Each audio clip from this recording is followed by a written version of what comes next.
Tales from the Wind in the Willows, retold by Stella May. Mole is a character we meet first in The Wind in the Willows. He is a shy, home-loving animal and leads a sheltered, quiet life until he meets Ratty. Together with Ratty, Mole embarks upon a series of adventures, sometimes pleasant and sometimes quite terrifying, but always memorable. When Toad gets into some of his more difficult scrapes, Mole joins the other riverbank animals in joining to his aid. Rat is a jolly, cheery soul who enjoys life on the river. He loves simple pleasures, picnicking in the warm sunshine or sitting in a cozy armchair by the fireplace. Ratty is pleased to make friends with Mole. He has always wanted a friend with whom he could explore the river and beyond. He is a loyal companion and can always be relied upon to help a friend in need. Otter, another one of the riverbank creatures, sees the good in everyone, even Toad. He's quite timid and doesn't join Rat and Mole in their escapades. Instead, he is quite happy to stay in the safety of his riverbank home. We meet Otter for the first time when Rat and Mole are rowing down the river for their picnic.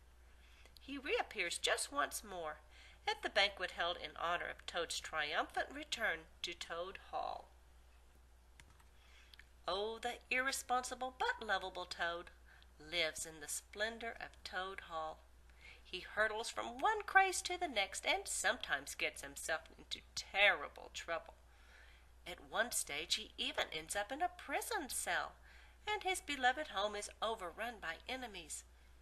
Toad can always rely on the help of his faithful riverbank friends, and by the end of the story he is restored to his former glory.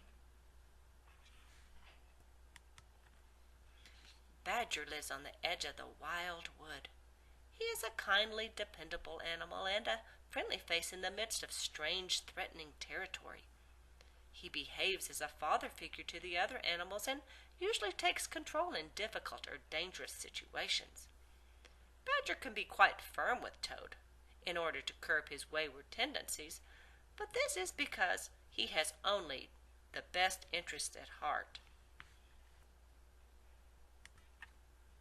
The stoats, weasels, and ferrets are the shady inhabitants of the wild wood.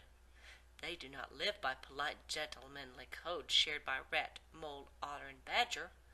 When they seize Toad Hall, the ferrets guard the front gates ferociously with guns and other weapons, while gangs of stoats and weasels run amok inside, breaking furniture and defacing Toad's treasured collection of paintings. Picnic on the river. Mole had been working hard all morning, spring cleaning and brightening his little home. He had swept and dusted, and now he was painting the ceiling. His back ached and his arms were weary. Suddenly he threw down his brush. "I've had enough of all this spring cleaning," he said. He scrambled up the tunnel that led to his front door and was soon rolling in the grass outside. "This is great," he said. "This is better than whitewashing." The sun was shining and the birds sang. Mole jumped high in the air and hurried off across the meadow. Suddenly he came to a deep, rushing river. He watched it bubbling and swirling and was bewitched. Then he saw something move on the opposite bank. It was the water rat. "Want a lift over?" Rat asked, nodding towards a rowing boat. "This is wonderful," said Mole, climbing aboard. "I've never been in a boat before." "Well, then you haven't lived," said Rat in amazement. "Believe me, my friend, there is nothing, absolutely nothing, like messing around in a boat. Come with me and see for yourself." The two animals set off down the river, Rat rowing with neat, brisk strokes, while Mole sat in a dreamy silence. "So this is a river?" he said at last. "The river," corrected Rat, "and my world. I live by it and with it, on it and in it. I wouldn't want anything else." Soon it was time for lunch. Rat fastened the boat to the bank, and Mole unpacked the picnic basket. "Pitch in, old fella," said Rat. It seemed a long time since breakfast. After a while Mole noticed a streak of bubbles traveling along the river. Then a glistening muzzle appeared. It was the otter. "All the world seems to be out on the river today," he said.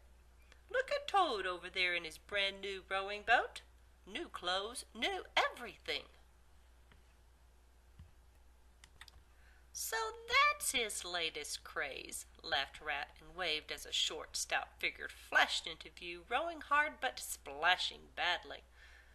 "First it was sailing, then punting. Last year it was houseboats." "Such a good old fella, too," said Otter, "but no stability, especially in a boat." On the way home, Mole asked if he could try rowing. "Oh, not yet," smiled Rat. "You'll need some lessons first." But Mole, such full of lunch and confidence, jumped up and seized the oars. But as he tried to row, he lost his balance and sploosh!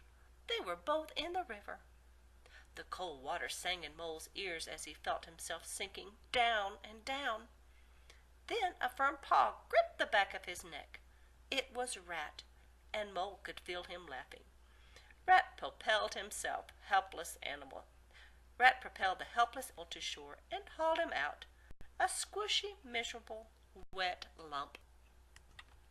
Rat swiftly righted the boat and rescued the picnic basket. Mole was deeply ashamed. "I'm very sorry, Ratty," he said. "Oh, that's all right," laughed Rat. "What's a little wet to a water rat? But look here, why don't you come home and stay with me for a while? I could teach you to row and to swim as well." So back they went to Rat's house. Rat made a fire in the parlor and lent Mole a dressing gown and slippers. Then, after supper, Mole fell asleep in the best bedroom, listening to his new friend, the river, lapping against the window outside.